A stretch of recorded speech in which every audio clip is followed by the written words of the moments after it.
তাফসীর মাহফিল CHP।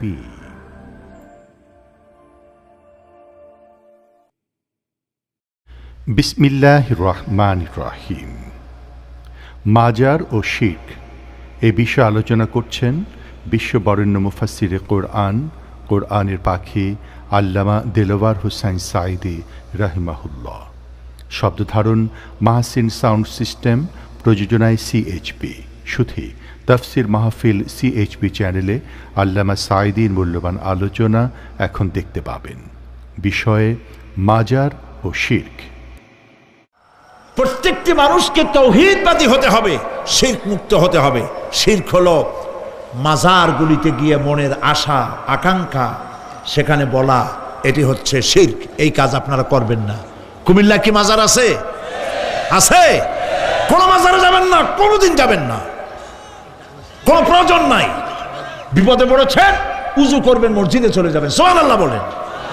মসজিদে গিয়ে 2 রাকাত কাজায়ে হাজতের নামাজ পড়বেন, আল্লাহর কাছে কাঁদবেন। মাজারে যিনি শুয়ে আছেন বিশ্বাস করেন, কোরআন শরীফ আমার সামনে, বিশ্বাস করুন, যিনি কবরে শুয়ে আছেন আপনাকে 4 পয়সার উপকার করতে পারবে না। মাঝখানে আপনি শিরকের গুনাহ নিয়ে আল্লাহর দরবারে হাজির হবেন। মাজারে টাকা দিবেন না, পয়সা দিবেন না, মানত করবেন না। মাজার একটা ব্যবসা।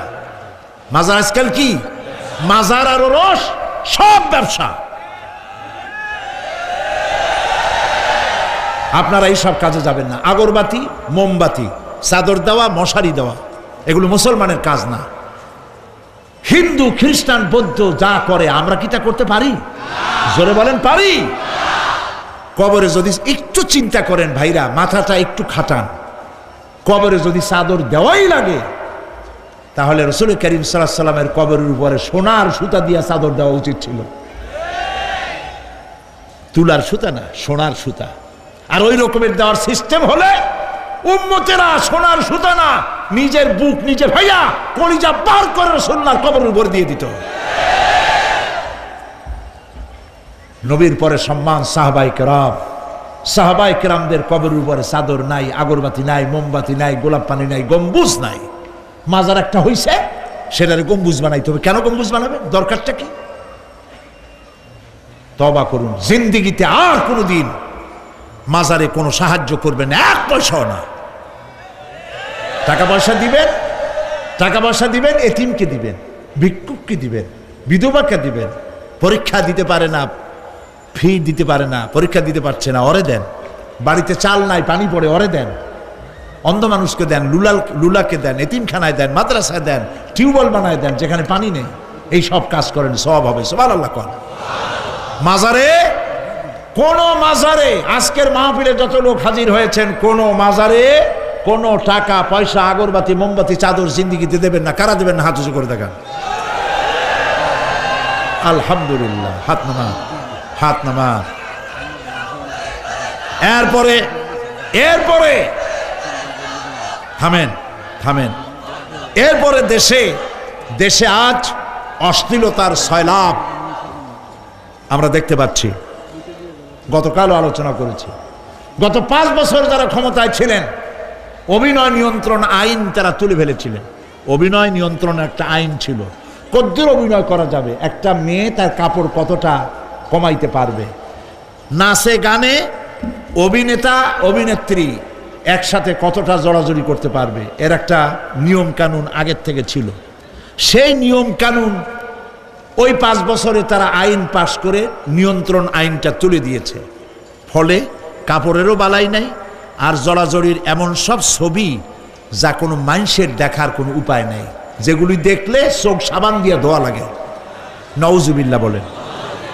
বাংলাদেশ সুপ্রিম কোর্ট, বর্তমান সরকারের আমলে বাংলাদেশ সুপ্রিম কোর্ট সুমোটো আইন জারি করেছে, যে সমস্ত অশ্লীল ছবি করা যাবে না, অশ্লীল পোস্টার লাগানো যাবে না। আমি গতকাল এখানে বলেছি, কুমিল্লার ডিসি সাহেবকে আমি গত রাত্রে তার সঙ্গে আমি কথা বলেছি, তিনি একমত হয়েছেন। কুমিল্লার কোন দেওয়ালে সিনেমার অশ্লীল পোস্টার থাকতে পারবে না। সিনেমা ব্যবসায়ীদের বলে দিবেন, আপনারাও বলে দিবেন তাদেরকে, সিনেমার ব্যবসা করো, অশ্লীল ছবি দেখাইতে পারবে না। বাইরে লেখা থাকবে একটার ভিতরে কাটপিস দেখাবা ইংলিশ ছবি। এই হারাম ব্যবসা, সিনেমার ব্যবসা যারা করে ওদের মতো কপাল পোড়া আকাশের নিচে জমিনের উপরে আর নাই।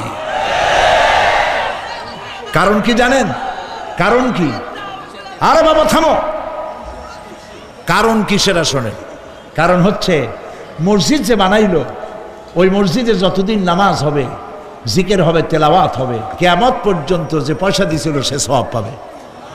আর সিনেমা যে বানাইলো, সিনেমা দেখিয়া এরকম বই কি কুমিল্লা আসছে, এমন একটা লোকেরা বলা বলি করতেছে সুবহানাল্লাহ, এমন একটা ছবি আসছে যারাই দেখলো সব উমরা করতে রওনা হয়ে গেছে।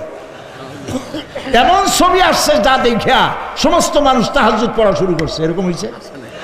যত ছবি আসলো, ছবি দেখলো, পরের মেয়ে কেমনে হাইজ্যাক করবে, কেমনে ব্রিফকেসের মধ্যে বন্দুক রাইফেল এগুলি ভাঙ্গে চুরে থুইয়া 10 তলার গ্লাস ভাঙ্গা লাভ দিয়ে পড়িয়া খালের মধ্যে পড়িয়া নদীর মধ্যে দিয়ে ফুড়িয়ে উঠিয়া পাহাড়ের উপর দিয়ে পরের মেয়ে নিয়ে দৌড় দিল। এইসব সন্ত্রাসী, ডাকাত, জেনাকার, বদমাশ তৈরি করা হয়। ঠিক না বলো? এই সিনেমা যারা বানাইছো কান খুলে শোনো, এই সিনেমা যারা দেখতে আসলো, জোহরের নামাজ গেল, মাগরিবের নামাজ গেল, আসর গেল, এশার নামাজও গেল, ঠিক কিনা? এতগুলা নামাজ গেল, আর তারপরে চরিত্র নষ্ট করলো। চরিত্র নষ্ট করে ফেন্সিডিল খাইলো, এরপরে চুরি করলো, ডাকাতি করলো, সন্ত্রাস করলো, জেনা করলো। বেটা তুই মর, যে সিনেমা বানাইছো মর, মরে দেখবি কিয়ামত পর্যন্ত এই সিনেমা দেখে যত লোকের চরিত্র নষ্ট হয়েছে সমস্ত পাপ মাথায় নিয়ে কিয়ামত আল্লাহর দরবারে দাঁড়াতে হবে। সুতরাং সিনেমার ব্যবসায়ীরা কানে ধরে সিনেমায় ঝাঁটা মেরে দূর করে দাও। যদি মুসলমান হও, মুসলমানের যদি জন্ম দিয়ে থাকে, সিনেমার ব্যবসা বাদ দিয়ে দাও। আল্লাহ রহম করুক, বলেন আমিন। কপাল পোড়া না হইলে সিনেমার ব্যবসা, এত ব্যবসা থুইয়া তুমি মানুষের চরিত্র ধ্বংস করার জন্য ব্যবসা করতেছ। এরপরে আকাশ সংস্কৃতি, কে যাবে? আকাশ সংস্কৃতি ডিশ এন্টিনার মাধ্যমে সাইবার ক্যাফে এগুলি বানায়া রাস্তার মোড়ে মোড়ে দোকান করে, কম্পিউটারের ভেতরে, ক্যাসেটের ভিতরে, ইন্টারনেট ইত্যাদির মধ্য দিয়ে অশ্লীল ছবি প্রদর্শিত হচ্ছে রাস্তার মোড়ে মোড়ে। উঠতি বয়সের যুবক যুবতী মেয়েগুলি নষ্ট হয়ে যাচ্ছে। নাউজুবিল্লাহ বলে। এগুলি জনগণকে ঐক্যবদ্ধ হতে হবে, এগুলির বিরুদ্ধে মোকাবেলা করতে হবে। সরকারকে এগিয়ে আসতে হবে অশ্লীলতা বন্ধ করার জন্য। কারণ আল্লাহ পাক বলেছেন প্রকাশ্য এবং গোপনীয় সব রকমের অশ্লীলতা আল্লাহ পাক হারাম করে দিয়েছেন। অশ্লীল কোনো কাজ করা যাবে না। প্রিয় ভাই সব, আমরা যদি আমাদের আমলকে গঠন করতে পারি, কিয়ামতের দিন নাজাত পাবো। আমল যদি গঠন করতে না পারি, তাহলে কিয়ামতের দিন বাঁচার কোনো উপায় নাই। প্রিয় ভাইয়েরা, এই জন্য আল্লাহ রাব্বুল আলামিন কোরআনে কারীমের মধ্যে বলেছেন, আল্লাযী খালাকাল মাউতা ওয়াল হায়াতা লিয়াবলুয়াকুম আইয়ুকুম আহসানু আমালা। আমি পরীক্ষার জন্য এই জীবন দিয়েছি, তোমাদেরকে পরীক্ষা হবে। এই পরীক্ষা, জীবন আর মৃত্যু দুটো জিনিস দিয়েছি পরীক্ষা করার জন্য। এই পরীক্ষার জন্য তোমরা পাস করতে পারো। পরীক্ষা আসছে, এখন প্রশ্নপত্র সব ফাঁস করে দেওয়া হয়েছে। প্রশ্নগুলি সঠিকভাবে আদায় করুন, প্রশ্নগুলি পড়ুন এবং জীবনটাকে সেইভাবে গড়ুন। নামাজটা সহি করে আদায় করুন। বহু মুসলমান আছে নামাজই পড়ে না, নামাজ পড়তে জানেও না। নবী করিম সাল্লাল্লাহু আলাইহি ওয়াসাল্লাম বলেছেন, সাল্লু কামা রাআইতুমুনি উসাল্লি, নামাজ পড়ো সেইভাবে যেভাবে আমাকে তোমরা পড়তে দেখো। সুবহানাল্লাহ। আর রাসূলুল্লাহ কেমনে নামাজ পড়তেন, এইটা বর্তমান বিশ্বের শ্রেষ্ঠ হাদিস বিশারদ আল্লামা নাসিরউদ্দিন আলবানী তিনি ইন্তেকাল করেছেন। আল্লাহ পাক তাকে জান্নাতুল ফেরদাউসের মেহমান বানায় নিক, বলেন আমিন। তার লেখা বই আছে রাসূলুল্লাহ সাল্লাল্লাহু আলাইহি ওয়াসাল্লামের নামাজ। বইয়ের নাম রাসূলুল্লাহ সাল্লাল্লাহু আলাইহি ওয়াসাল্লামের নামাজ। ছোট্ট একটা বই। এই বইটা আপনারা কিনবেন। এই বইটা যেভাবে লেখা আছে নামাজ সেইভাবে পড়বেন। নামাজ রাসূল করিম ঠিক যেভাবে পড়েছেন ওইভাবেই লেখা আছে। আপনি আন্দাজে পড়লে হবে না, টুকুর টাক্কুর করে কয়েকটা সেজদা দিলেই হবে না। তা দিলে আর কান, একটা সেজদা থেকে আরেকটা সেজদার মাঝখানে সময় দিতে হবে। রুকু থেকে দাঁড়ায় সময় দিতে হবে, ধীরে ধীরে নামাজ পড়তে হবে। অথচ আমরা নামাজ পড়ি সব থেকে ব্যস্ততার সাথে, দ্রুত, রকেট সার্ভিস। কোরআন শরীফের ভিতরে নামাজের গুরুত্ব সর্বাধিক দেওয়া হয়েছে। নামাজের কথা কয়বার বলা হয়েছে? 82 বার। 82 বার আল্লাহ পাক বলেছেন নামাজ আদায় করো, 82 বার বলেছেন। আর নবীজি বলেছেন লা দীনা লিমান লা সালাতা লাহু, যার কাছে নামাজ নাই তার কাছে দিন বলে কোনো জিনিস নাই। মান তারাকা সালাতান মুতাআম্মিদান ফাকাদ কাফারা, ইচ্ছে করে যে ব্যক্তি নামাজ ছেড়ে দিল কাফের হয়ে গেল, বলেন নাউজুবিল্লাহ। কিয়ামতের দিন, বুখারী শরীফের হাদিস, আল্লাহ পাকের নবী বলেছেন কিয়ামতের দিন সর্বপ্রথম আল্লাহ জিজ্ঞেস করবেন বান্দা নামাজ পড়ছো কিনা। প্রথম প্রশ্ন কি বলেন? প্রথম প্রশ্ন কি? যার নামাজ কবুল তার সমস্ত নেক আমল মঞ্জুর, যার নামাজ কবুল হবে না কোনোটাই মঞ্জুর হবে না। কথা বুঝতে পেরেছেন? নামাজ সঠিকভাবে আদায় করতে হবে। নবী করিম সাল্লাল্লাহু আলাইহি সাল্লাম ইন্তেকালের 5 দিন আগে থেকে জ্বর আক্রান্ত হলেন, রোগাক্রান্ত হলেন, জ্বরে আর মাথার যন্ত্রণায় অস্থির হয়ে যেতে লাগলেন, বেহুশ হন আবার হুশ হন। যেদিন তিনি ইন্তেকাল করবেন তার আগের দিনেও তিনি জোহরের নামাজ পড়ার জন্য সাহাবীদের কাঁধের উপরে ভর দিয়ে নামাজ পড়তে গেছেন, পা উঁচু করে নিতে পারেন নাই, পা টেনে টেনে নিয়েছেন। তিনি সেখানে খুতবা দিলেন, বললেন ও আমার উম্মতেরা, এই পৃথিবীতে আল্লাহ রাব্বুল আলামিন তার এক বান্দাকে পৃথিবীর সব জাগতিক সম্পদ দিতে চেয়েছিলেন, কিন্তু সেই বান্দা সব জাগতিক সম্পদকে উপেক্ষা করে আল্লাহর সঙ্গে দিদার করা বেশি পছন্দ করেছেন। কেউ কিছুই বুঝলো না। হযরত আবু বকর রাদিয়াল্লাহু তাআলা আনহু খুব কাঁদতে লাগলেন। তিনি বুঝতে পেরেছেন যে এই পৃথিবীতে সমস্ত সম্পদ দিতে চেয়েছিলেন আল্লাহ যাকে, তার নাম বিশ্বনবী। তিনি সবগুলি উপেক্ষা করে আল্লাহর সঙ্গে দিদার করা বেশি পছন্দ করেছেন। আমরা অতি তাড়াতাড়ি নবীজি থেকে নবীর এতিম হয়ে যাব। পরের দিন ইশার নামাজের রক্ত হলো, আজান হয়ে গেল, মসজিদে মুসল্লিরা ভরে গেছে, সাহাবায়ে কেরাম সব এসে গেছেন। হুজুরের জন্য বহুক্ষণ অপেক্ষা করার পর হযরতে আবু বকর রাদিয়াল্লাহু তাআলা আনহু তিনি ইমামতির জায়গায় দাঁড়ায় গেছেন। নবীজি বেহুশ অবস্থায় ছিলেন ঘরের মধ্যে।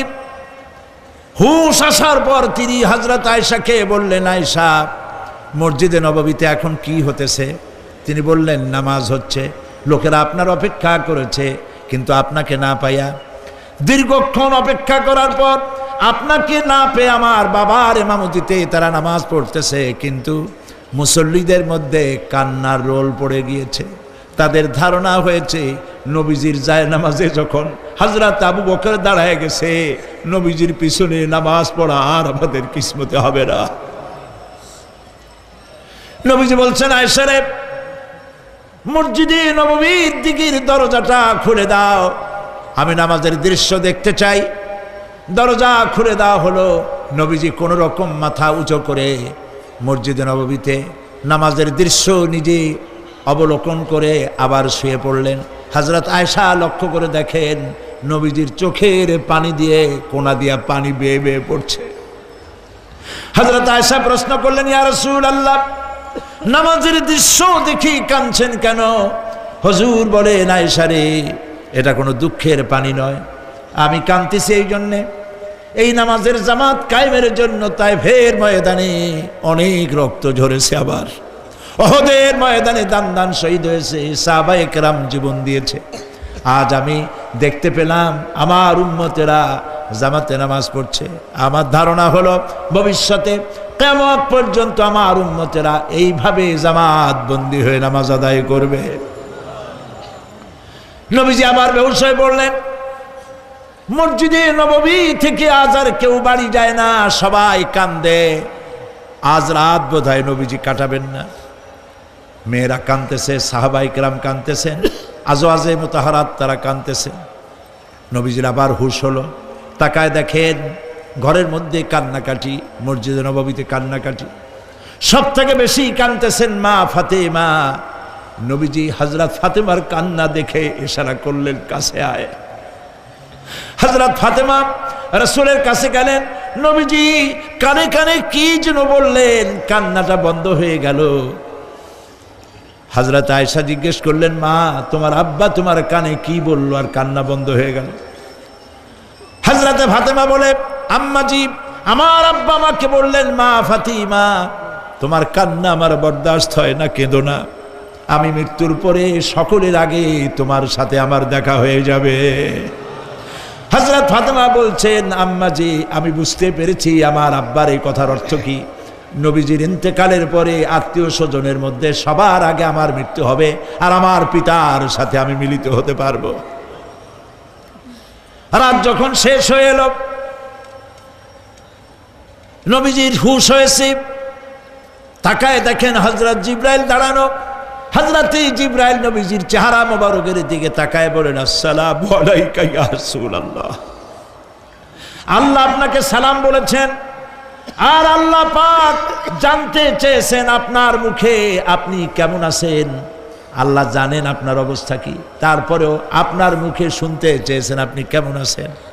নবীজি বলছেন, জিবরাইল বড় কষ্টে আছি, বড়ই যন্ত্রণা, বড়ই কষ্ট। হযরতে জিবরাইল বলছেন, ইয়া রাসূলুল্লাহ আজকে এক নতুন ফেরেশতা আমি সাথে করে নিয়ে এসেছি।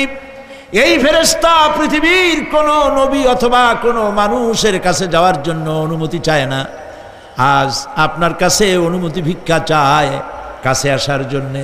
ওই ফেরেশতার নাম হচ্ছে মালাকুল মউত।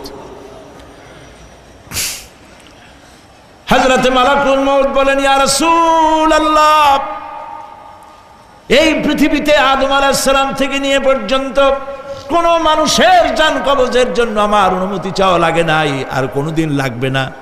আজ আমি আসার সময় আল্লাহ বলেছেন আপনার জান কবজের জন্য আমি যেন আপনার কাছে অনুমতি ভিক্ষা চাই। নবীজি বলছেন, আমি যদি অনুমতি না দেই তো কি হবে? হযরতে মালাকুল মউত বলছেন, ইয়া রাসূলুল্লাহ অনুমতি যদি না দেন আমি ফেরত চলে যাব, আমাকে সেভাবেই বলা হয়েছে। হযরতে জিবরাইল বলেন, ইয়া রাসূলুল্লাহ হে আল্লাহ রাব্বুল আলামিন আপনার দিদারের ইন্তজার করতেছে।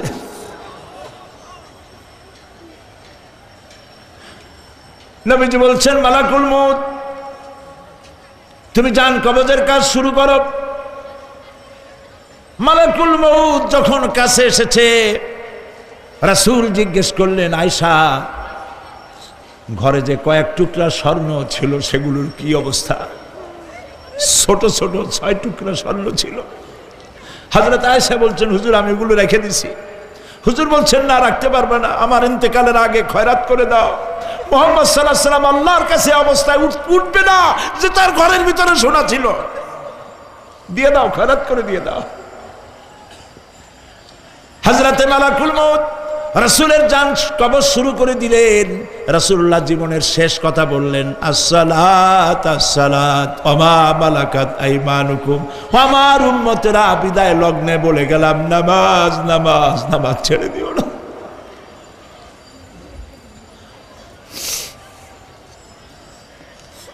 প্রিয় ভাইরা, নবী করিম সাল্লাল্লাহু আলাইহি ওয়াসাল্লাম জীবনের শেষ কথা বলে গেছেন নামাজ। সেই নামাজে আমাদের যত সব অবহেলা, স্ত্রীকে নামাজ পড়ান, বউকে নামাজ পড়ান, ছেলে মেয়েকে নামাজ পড়ান। দোকানদার ভাইরা যখন আজান হয়ে যাবে দোকান বন্ধ করে দেন, আপনি আপনার কর্মচারীরা নামাজ পড়তে যান। যতটুকুন সময় নামাজ পড়তে গেছে এই সময় বিক্রি করলে যা লাভ হইতো এরপরে বিক্রি করলে আল্লাহ 10 গুণ বেশি বরকত দিতে পারেন। পারেন কিনা? পারেন কিনা? পারেন। আল্লাহর বিশ্বাস করেন, আল্লাহ আপনারে বরকত দিবে। আপনার কর্মচারী, দোকানদারে, বাড়ি ঘরে স্ত্রী পুত্র পরিজন যারা আছে সবাইকে নামাজি বানান। নামাজি বানাবার জন্য চেষ্টা করেন। নামাজ রোজা ইত্যাদি করুন। মিথ্যা বলবেন না, ওজনে কম দিবেন না, খাদ্যে ভেজাল দিবেন না, ঘুষ খাবেন না, ঘুষ দিবেন না, মানুষের উপর অত্যাচার করবেন না, কাউকে কষ্ট দিবেন না। মানুষ যেন আপনার ব্যবহারে কষ্ট না পায়। আল্লাহ পাক বলেছেন, ওয়াকুলু লিন্নাসি হুসনা, মানুষের সাথে সুন্দর সুন্দর কথা কও। নবী করিম সাল্লাল্লাহু আলাইহি ওয়াসাল্লাম বলেছেন, মানুষের সাথে যদি হাসি মুখে কথা বলো একটা সদকা দেওয়ার সমান সওয়াব হয়ে যাবে। মানুষকে ভালোবাসো, গরিবদের ভালোবাসো, তাদের অর্থ কড়ি দাও, পয়সা কড়ি দাও, তোমার যা আছে দিতে থাকো। কুয়ার পানি যত উঠাবেন তত কুয়ার পানি ভালো থাকবে, আর পানি উঠাবেন না কুয়ার পানি পয়সা যাবে। এই জন্য আল্লাহ রাস্তায় পয়সা যত ইনকাম হচ্ছে খরচ করতে থাকেন, আল্লাহ পাক দিতে থাকবেন। আল্লাহ পাক বলেছেন যে সদকার মালকে আল্লাহ বৃদ্ধি করে দেন, আর দান সদকা যারা করে না, জাকাত দেয় না, তাদের মালকে আল্লাহ ধ্বংস করে দেন, হালাক করে দেন। এগুলোর দাম নাই, অশান্তি বাড়বে, বউ কথা শুনবে না, সন্তানাদি কথা শুনবে না, মামলা মোকদ্দমা, অশান্তি আর অশান্তি। আর আল্লাহর পথে থাকুন, আল্লাহ শান্তি বাড়ায় দেবেন। আমরা বলি আমিন। প্রিয় ভাই সব, আমি কিছু আলোচনা আজকে আল্লাহ পাক যা করাইছেন এগুলি যেন আল্লাহ আমারে আমল করার তৌফিক দেন। আমি মাঝে মধ্যে ভয় পাই, একদিন তো এই খবর নিশ্চয়ই হবে যে সাইদি বিদায় হয়ে গেছে। সেদিন খালি হাতে যেন আল্লাহর কাছে না যাই, আমি যেন আসামি না হই যে আমি যা বলছি মানুষকে 40 বছর একটানা যা বললাম আমি নিজে আমল করতে পারি নাই। এরকম ভিক্ষুক যেন আমি না হই, আমি যা মানুষকে বলেছি আমি যেন তা আমল করতে পারি। আমি আপনাদের কাছে দোয়া চাই। আমরা কেউ বাঁচবো না, এই যে দেখা হলো আবার দেখা নাও হইতে পারে। সেই জন্য আমরা আমাদের জীবনকে যেন তৈরি করি। আপনারা কোরআন শরীফ পড়ুন, দিন শিখুন, ইমান শিখুন, ভালো থাকুন, ভালো হয়ে চলুন। এখন মোনাজাত হবে, দাঁড়ানো ভাইরা বসে। রাস্তাঘাটে দুজন মুসলমান হবে, একটা মহিলা এবং তার ছেলে। রাস্তাঘাটে যিনি যেখানে আছেন, আখেরি মোনাজাত, অ্যাডভোকেট উনি দায়িত্ব নিছেন। এই মোনাজাতে অংশগ্রহণ করা একটা বিরাট সওয়াবের কাজ। সুবহানাল্লাহ। দাঁড়ানো ভাইরা বসেন, আমি তো দেখতে পাচ্ছি কোথায় কে দাঁড়ানো। বসতে বলছি, আমি তো এর আগে বলিনি একবারও যে বসান বসেন। মোনাজাতের আদব হলো বসা।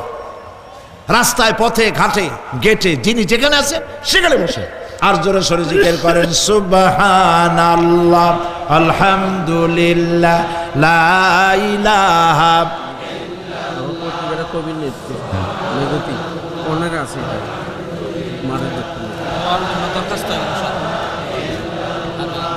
সুবহানা ইসলাম, সেখানে সদস্য নজরুল ইসলাম। সুবহানাল্লাহ, আলহামদুলিল্লাহ, লা ইলাহা ইল্লাল্লাহ। জোরে করেন সুবহানাল্লাহ, আলহামদুলিল্লাহ, লা ইলাহা ইল্লাল্লাহ, লা ইলাহা ইল্লাল্লাহু মুহাম্মাদুর রাসূলুল্লাহ। দুইজন অমুসলিম হিন্দু মুসলমান হওয়ার জন্য এসছেন, মা এবং ছেলে। মা এবং ছেলে, মা আছেন মহিলা প্যান্ডেল পাশে, এই পেছনে মহিলা প্যান্ডেলে মা আছেন। তার পূর্ব নাম হলো হাসিরানী শীল, রামনগর বাড়ি, জাঙ্গালিয়া, কুমিল্লা। বর্তমান নাম পছন্দ করেছে ফাতেমা বেগম। আর তার ছেলে নাম হলো সুমন চন্দ্রশীল। কই সুমন চন্দ্রশীল। বর্তমান নাম পছন্দ করেছে মোহাম্মদ ওমর ফারুক। মাশাআল্লাহ। এর এফিডেভিট সরকারি নিয়ম অনুযায়ী অ্যাডভোকেট নাজির আহমদ হুসাইনি আগামীকাল তাদের এফিডেভিটের ব্যবস্থা করে দেবেন। আলহামদুলিল্লাহ বলে এখন তারা মুসলমান হবে।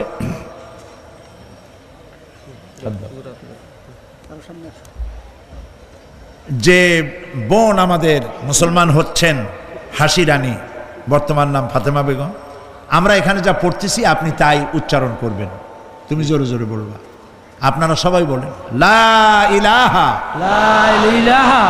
ইল্লাল্লাহু মুহাম্মাদুর রাসূলুল্লাহ।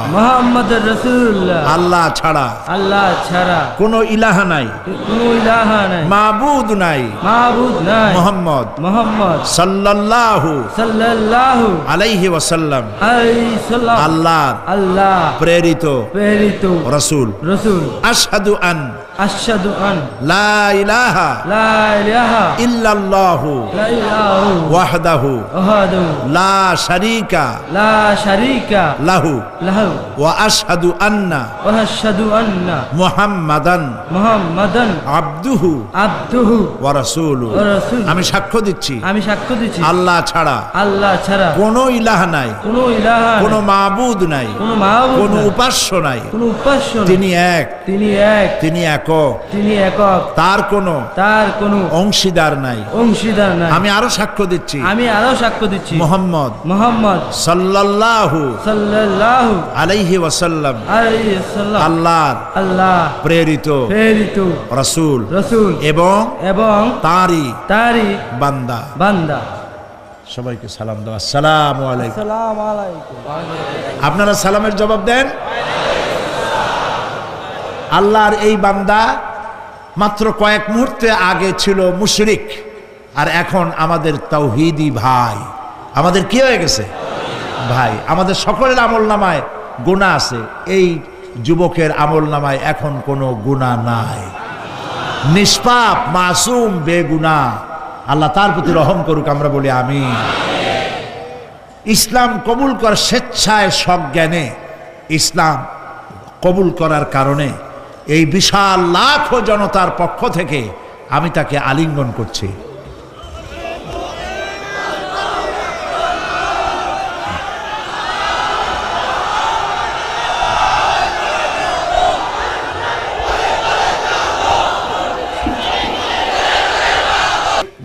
পত্রিকা তো আজকাল জানেন, পত্রিকাগুলি প্রায় ইসলামের বিরুদ্ধে লেখে, কথা ঠিক কিনা? সেই ক্ষেত্রে কুমিল্লা একটা পত্রিকা বের করেছে, সাপ্তাহিক মেঘতি, মেঘনা, গোমতী, তিতাস, তিনটা নদীর কূলে যারা বাস করে তাদের কথাই এ পত্রিকা বলবে, বৃহত্তর জনগোষ্ঠীর ইমান, আকিদা ও সংস্কৃতির উপরে ভিত্তি করে। সেজন্য আপনারা এই পত্রিকাটি সংগ্রহ করার চেষ্টা করবেন। আর বলেছিলাম যে প্রত্যেকটি মুসলমান, রাসূলুল্লাহ বলেছেন যে এমন দুইটা রাত যাবে না যে তার মাথার তলে ওসিয়তনামা থাকবে না। ওসিয়তনামা কারে বলে আমরা জানি না, ওসিয়ত তো বুঝি কিনা, কিন্তু লেখে কেমনে জানি না। সেই জন্য হযরত খুররাম মুরাদ রহমতুল্লাহ আলাইহে তার মৃত্যুর সময় তিনি উপমহাদেশের একজন অন্যতম শ্রেষ্ঠ ইসলামী চিন্তাবিদ, মৃত্যুর আগে ওসিয়তনামা লিখে গেছেন। খুররাম মুরাদের শেষ ওসিয়ত, এটা আমি সম্পাদনা করে দিয়েছি, খুব কম পয়সা দাম। এটি আপনারা নিলে ওসিয়ত কেমনে লিখতে হয় সেটা বুঝতে পারবেন, ছেলে মেয়েকে দিনের উপরে রাখার জন্য করতে পারবেন।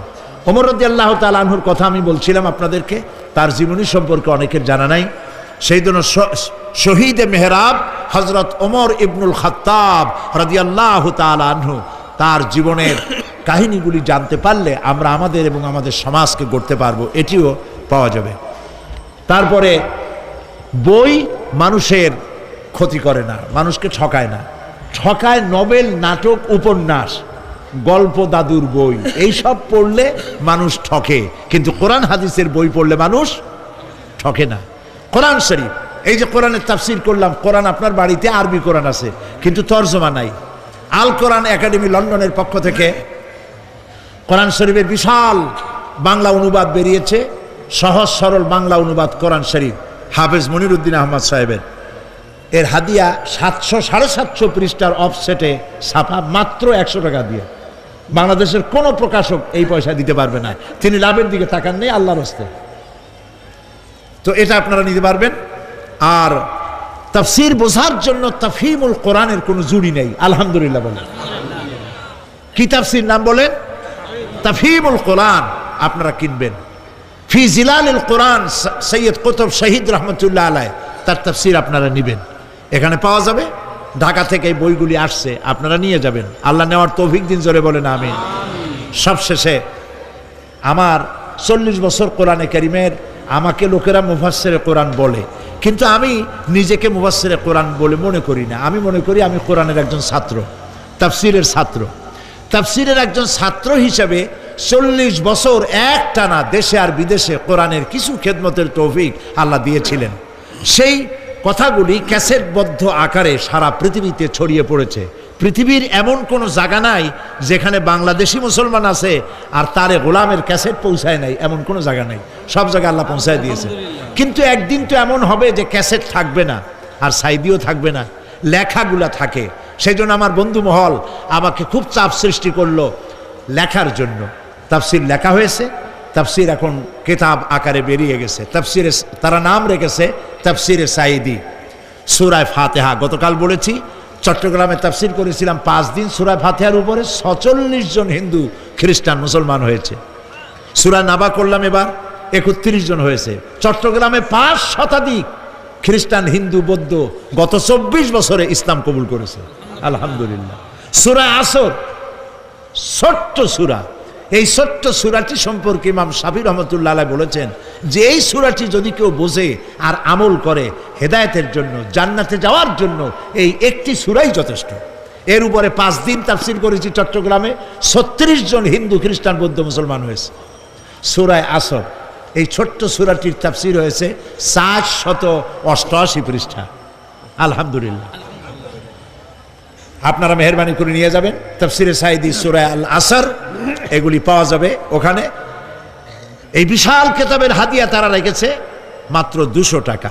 আপনারা যারা পারেন নিয়ে যেতে চেষ্টা করবেন। আমি চাই আপনাদের ঘরে ঘরে তাফসির থাকুক, যাতে করে আপনি বুঝতেও পারবেন আর আমাকে দোয়াও করতে পারবেন।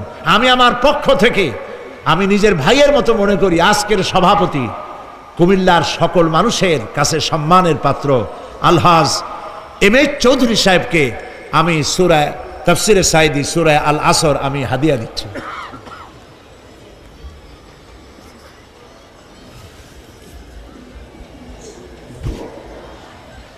এখন মোনাজাত হবে, মোনাজাতের পর আজান হবে। আব্দুল জব্বার সাহেব লক্ষ্মীপুর আমি স্ট্রোক করেছি। রব্বানা যালামনা আনফুসানা ওয়া ইন লাম তাগফির লানা ওয়া তারহামনা লানাকুনান্না মিনাল খাসিরিন। সবাই পড়েন আমার সাথে, রব্বানা যালামনা আনফুসানা ওয়া ইন লাম তাগফির লানা ওয়া তারহামনা লানাকুনান্না মিনাল খাসিরিন।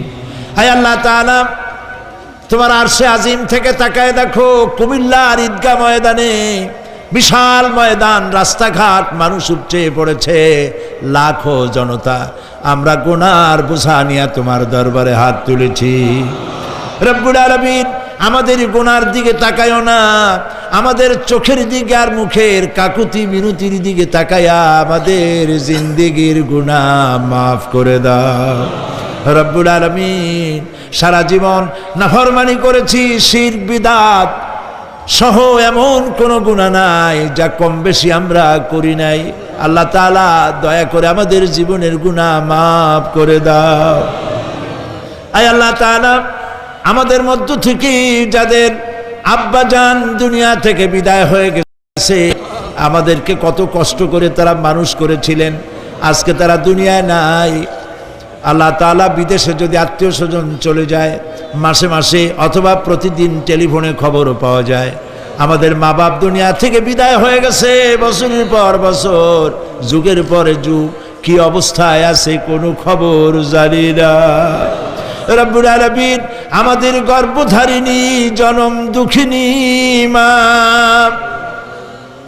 নিজে না খেয়ে আমাদেরকে খাওয়াইছেন, গর্ভে রেখে কষ্ট করেছেন, ডেলিভারি করতে কষ্ট করেছেন, 2.5 বছর বুকের দুধ খাওয়াইয়া মানুষ করেছেন। আমাদের মা বাপ যাদের দুনিয়া থেকে বিদায় হয়ে গেল, আল্লাহ কবরটাকে জান্নাতের টুকরা বানায়া দাও। রব্বির হামহুমা কামা রব্বায়ানি সগীরা।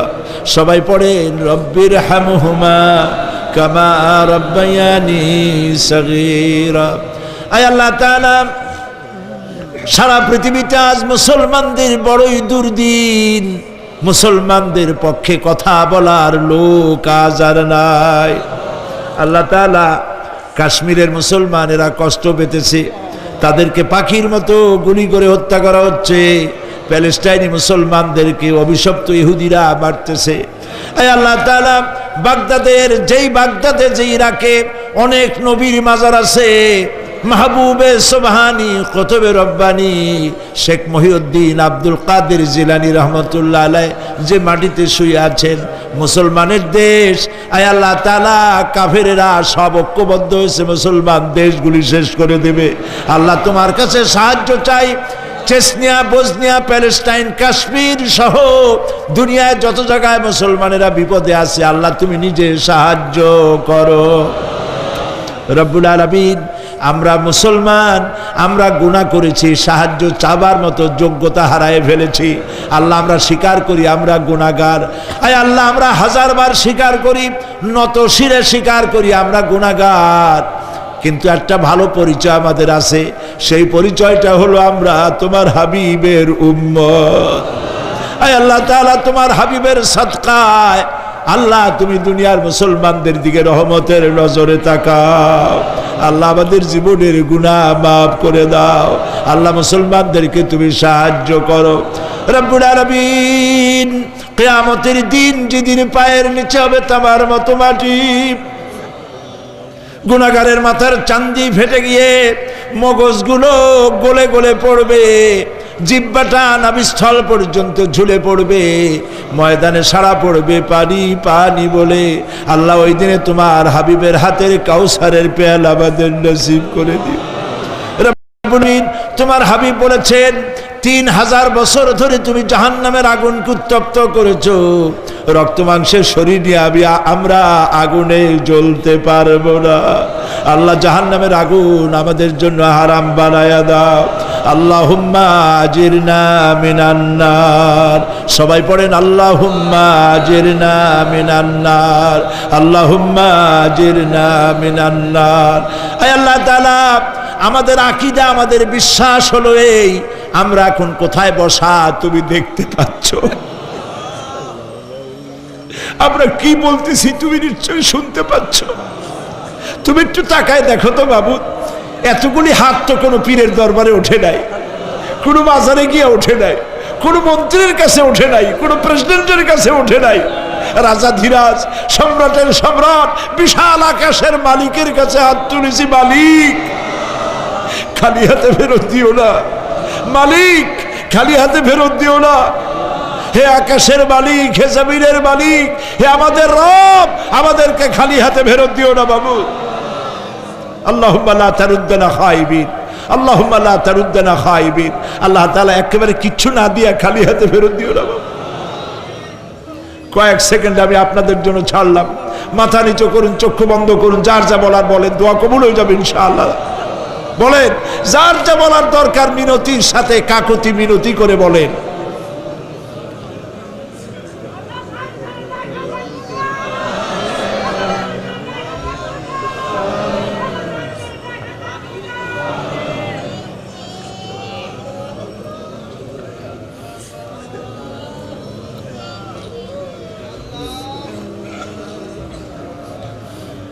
আল্লাহ তাআলা তোমার বান্দারা, তুমি তাকায় দেখো আসামির মতো বসছে, কি চাইতেছে তুমি শুনতে পাচ্ছ।